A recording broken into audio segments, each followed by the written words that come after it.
اعوذ باللہ من الشیطان الرجیم بسم اللہ الرحمن الرحیم اللہم صلی علی محمد وآل محمد وعجل فرجہم۔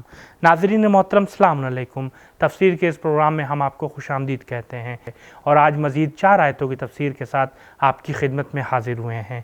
تو آئیے چلتے ہیں پہلے آج کے اس ایپیسوڈ کی پہلی آیت کی تفسیر کو جاننے کے لیے پہلے اس کی تلاوت اور ترجمے کو سنتے ہیں۔ کتاب انزلناه الیک مبارک لیدبروا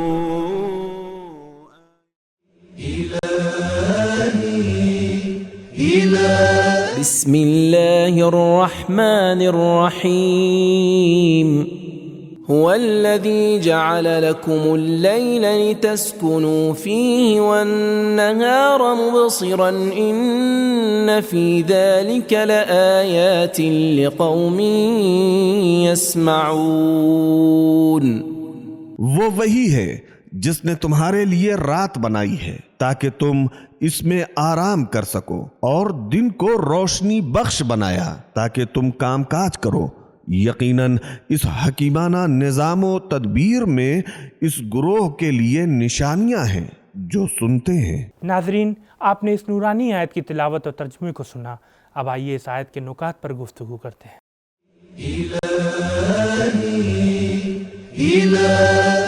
سابقہ آیت میں خدا کی مالکیت کو بیان کیا گیا تھا، اور اس آیت میں نظام ہستی میں اس کی حکیمانہ تدبیر کو واضح کیا گیا ہے۔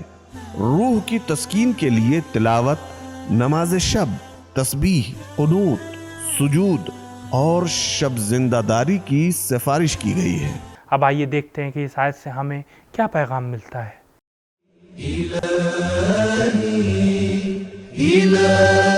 1. روز و شب کی پیدائش گہری تدبیر کے تحت انسان کے اہداف کو مد نظر رکھ کر کی گئی ہے۔ روز و شب کی آمد و رفت میں بڑی حکمت پوشیدہ ہے۔ 2. رات آرام کے لیے ہے، خواہ وہ جسمانی ہو یا روحانی ہو۔ اب آئیے چلتے ہیں آج کی اگلی آیت کی تفسیر کو جاننے کے لیے پہلے اس کی تلاوت اور ترجمے کو سنتے ہیں۔ قالوا اتخذ اللہ ولدا سبحانه هو الغني له ما في السماوات وما في الأرض إن عندكم من سلطان بهذا أتقولون على الله ما لا تعلمون۔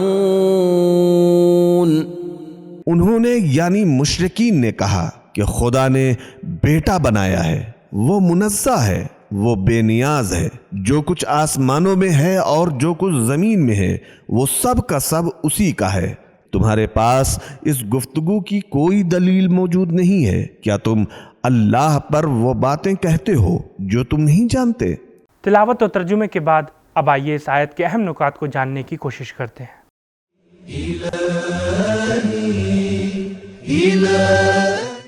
اتخاذ ولد کا معنی یہ ہے کہ کسی کو کوئی شخص اپنا بیٹا بنا لے جبکہ وہ حقیقی طور پر اس کا بیٹا نہ ہو۔ مشرکین یہ عقیدہ رکھتے تھے کہ فرشتے خدا کی بیٹیاں ہیں۔ یہودی حضرت عزیز کو ابن اللہ کہتے تھے اور عیسائی حضرت عیسیٰ علیہ السلام کو خدا کا بیٹا مانتے ہیں۔ قرآن کریم میں بیان کیا گیا ہے کہ جب عزیز مصر نے حضرت یوسف علیہ السلام کو خریدا اور انہیں اپنے گھر لے گیا تو اس نے اپنی بیوی سے یہ کہا تھا، نتخذہ ولدا، ہم اسے اپنا بیٹا بنا لیں گے۔ سورہ یوسف آیت نمبر 21۔ اسی طرح سے جب حضرت موسیٰ علیہ السلام فرعون کی زوجہ حضرت آسیہ کے ہاتھ لگے تو انہوں نے اپنے شوہر سے یہ کہا تھا، لا تقتلوہ عسى ان ينفعنا او نتخذہ ولدا۔ سورہ قصص آیت نمبر 9۔ اسے قتل نہ کرو، ممکن ہے کہ یہ ہمیں فائدہ دے جائے یا یہ کہ ہم اسے اپنا بیٹا ہی بنا لیں۔ ان نکات کو جاننے کے بعد اب آئیے دیکھتے ہیں کہ اس آیت میں ہمارے لیے کیا اہم پیغام بیان ہوئے ہیں۔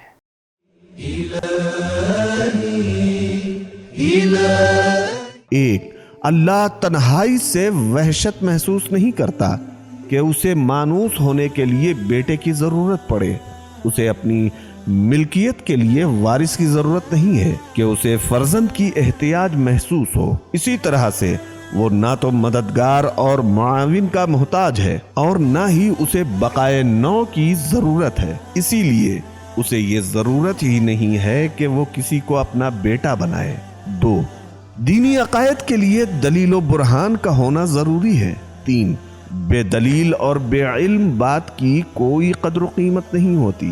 آج کے اس ایپیسوڈ کی آخری آیت کی تفسیر کو جاننے کے لیے آئیے چلتے ہیں، پہلے اس کی تلاوت اور ترجمے کو سنتے ہیں۔ قل ان الذين يفترون على الله الكذب لا يفلحون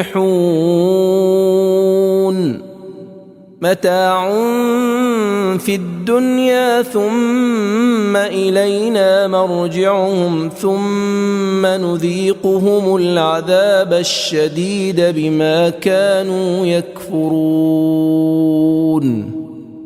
آپ کہہ دیں کہ جو لوگ خدا پر جھوٹ باندھتے ہیں وہ کامیاب نہ ہوں گے۔ یہ دنیا کی عیش ہے، پھر انہیں لوٹ کر ہماری طرف آنا ہے، پھر ہم انہیں سخت عذاب کا ذائقہ چکھائیں گے کیونکہ وہ کفر کیا کرتے تھے۔ تو دوستو یہ تھا آیت کا ترجمہ۔ اب آئیے اس آیت کے اہم نکات پر بات کرتے ہیں۔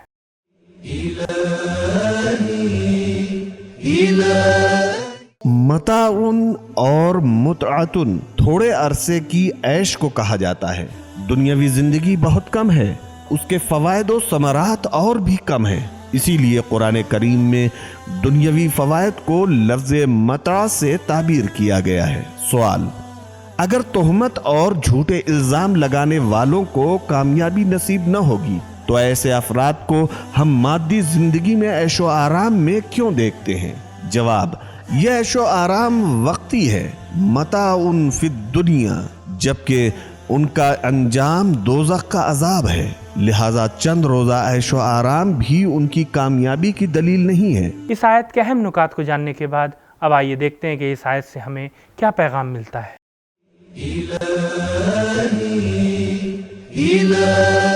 1.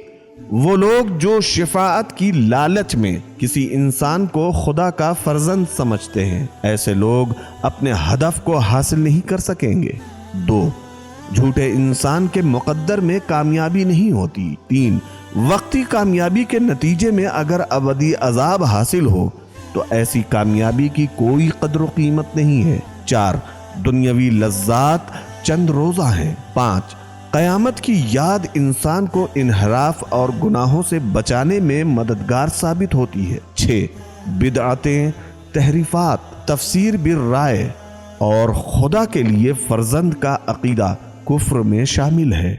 تو دوستو یہ تھا ہمارا آج کا ایپیسوڈ۔ انشاءاللہ کل پھر ملاقات ہوگی کچھ نئی آیتوں کی تفسیر کے ساتھ۔ اور ہاں، اگر ابھی تک آپ نے ہمارے چینل کو سبسکرائب نہیں کیا ہے تو فوراً سبسکرائب کریں اور بیل آئیکن کو بھی دبائیں تاکہ ہمارے پروگرامز کی اپڈیٹ آپ تک آسانی سے پہنچتی رہے، اور ہمارے اس پروگرام کو اپنے دوستوں اور رشتہ داروں کے ساتھ ضرور شیئر کریں تاکہ ہم اپنے سماج کو ایک قرآنی سماج بنا سکیں۔ انشاءاللہ کل ملاقات ہوگی، تب تک کے لیے خدا حافظ، فی امان اللہ۔ سبیل قرآن، قرآنی سماج کی پہچان۔